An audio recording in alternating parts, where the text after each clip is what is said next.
ও শালা তোমার উঠেছে বিয়ার কাম তুমি তো কইতে পারছো না, তুমি জমিন নিয়ে আকার ইঙ্গিতে বুঝাতে চাচ্ছ, তুমি খাওয়াবো আলমের মেয়ে, তুমি তো কইতে পারছো না। এখন কইতে চাচ্ছ আলমের মেয়ের বেরকে নিয়ে আসে এই জমি বের করে না, সেই সেই লোভ আমার দেখাচ্ছ। তোমার ওই লোভ আমি খাপাই দাস করে যাচ্ছ আলমের বিয়ে চলে যাবি, কি তুই জানে যাবি, কক্সা যাবি কি আইফোন দিবি, তোর বিষয় আমি চলে গেলাম, তুই ফোন দেখারিস করে। এই আমার কি হতি ডাকলি, কি করবি ক? তোর আজ এখানে দেখলাম চরম একটা সত্য জিনিস দেখানো এবং বোঝানোর জন্য। কি এমন বুঝাবি যার জন্য আমার এখানে ডেকে আনলি? কি বুঝাবি বুঝা। অত উত্তেজিত হইস না, থাম। তোর এখানে যে জন্য ডাকলাম, এখানে তো ওই যে লম্বা তাল গাছটা দেখতে পাচ্ছিস, ওই দেখ, ওই যে হালকা হালকা দেখা যাচ্ছে। দেখিছি, তা হনিকে আজ মালের লাইন আছে? এই মাল ছাড়া কি আর তোর কোনো কথা মুখে আসে না? মানে মাল থাকবে কে? ওই যে পর্যন্ত দেখা যাচ্ছে ওই পর্যন্ত এই যে যা জমি জাতি যা দেখছিস সব কাজ জানিস? এই জমি কার আবার? ওই আমু হামু ইন্তা সামু মজু ফজু মজু আলো এখানে নয় ভাই এই জমি, তা কি হয়েছে? আর ওই মাথায় আমার ঘরে 5 কাঠা জমি আছে, তা করে নয় ভাই কিছু কয়েছে? আলনে ঠেলা ঠেলি করেছে, আল কি এই কোপ দিয়ে বের কেন আছে? কিছু হলি কো আমার কাছ ক, তুই তোর পিছনে দায় থাকবি, কারণ নয় ভাই আমি একাই ঠাবি ছিঁড়ে ফেল। কি করে এই জমি যোগের নয় ভাই সে কথা আমিও জানি, কি আমি কি তোর কাছ থেকে আবার নতুন করে শুনতে চাইছি যে জমি কার? কথা হচ্ছে যে এই জমি ওগের নয় ভাই হওয়ার আগে এই জমির লালন পালন কিরা করেছে সে বিষয়ে কি তোর বিন্দু পরিমাণ ধারণা অথবা জ্ঞান অথবা নলেজ আছে? হ্যাঁ, তুই অত উত্তেজিত হইস না, উত্তেজিত হইস না। আমি তো যে জন্য আনলাম তুই একটু শান্ত হ। ওগের ভাইয়ের ঠ্যাং ম্যাং কিছু ভাঙতে হবে না, ঠ্যাং ওগের তা জায়গায় আছে, জায়গায় তুই রেখে দে। তুই দিয়ে এই জায়গায় একটু নিরিবিলি বসে আমার কথা কটা শোন। এই জমি ওগের নয় ভাইয়ের হওয়ার আগে এই জমিটা লালন পালন এবং সযত্নে কিডা গড়ে তুলেছে সে সম্পর্কে তোর কি কোনো ধারণা আছে না জ্ঞান আছে? যদি থাকে তো খালি একটু তোর কান আর সরি আমার কান আর তোর মুখ দুটো একটু এক জায়গায় দিয়ে ক। এই জমি কার ছিল আমার জানার দরকার নেই, তুই মিয়া ভাই, তুই জানে গা, না জানলে গাড় মেরে বেড়াগা। আরে মনি, আমি সেই 3 ঘন্টা ধরে তোর একটা বিষয় আমি এখনো বুঝিয়ে পারলাম। ভালো হয়ে যাও মাসুদ। যেহেতু জানিস নে তাহলে আমার কথাটা শোন।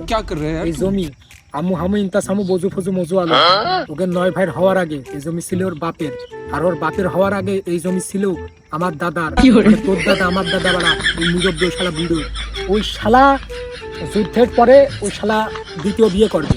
দ্বিতীয় বিয়ে করার জন্য এই একদল দাগে যায় 27 বিঘা জমি, এই সব ওইটা ওই সুমন্দিরিটা ওই কয় এই পাতাহারের দিয়ে দিল। এই পাতাহারের এই জমি দিয়েছে, আর তারপর ওই পাতাহার এই জমি ওদের নয় ভাই দিয়েছে। কিন্তু এই পাতাহারের হওয়ার আগে এই জমি আমাদের দাদা সলিমউদ্দিন খাচ্ছিল। এখন ওই সলিমউদ্দিন খাচ্ছিল ওই দ্বিতীয় বিয়ে করার জন্য এই জমি হচ্ছে সব ওই ওদের দিয়েছে।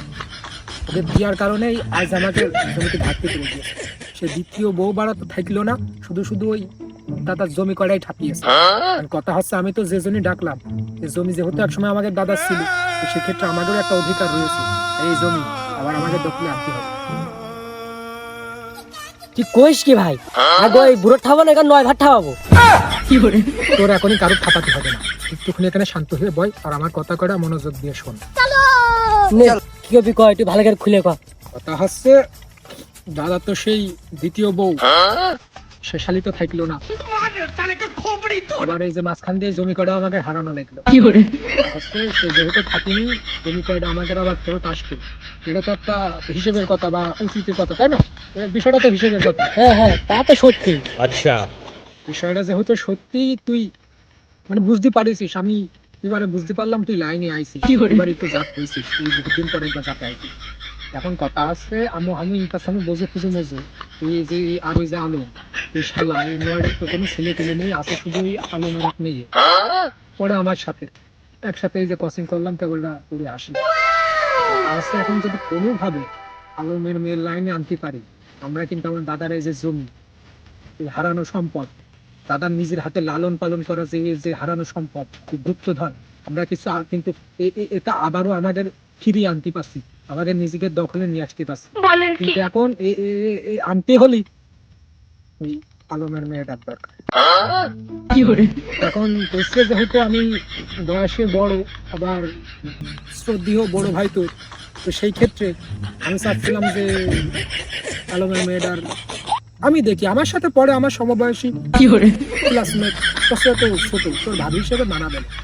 এখন তুই যদি এ বিষয়ে রাজি টাজি থাকিস খালি দেখা যাচ্ছে আমি একটু ভাবিয়ে চিন্তে দেখ জমি তো ফেরত পাচ্ছে সে ভালো, তার তোর নজরে এই আলমের মেয়ের দিক না জমির দিক, তোর মতলব একটু কদিনই ভাই ভালো করে।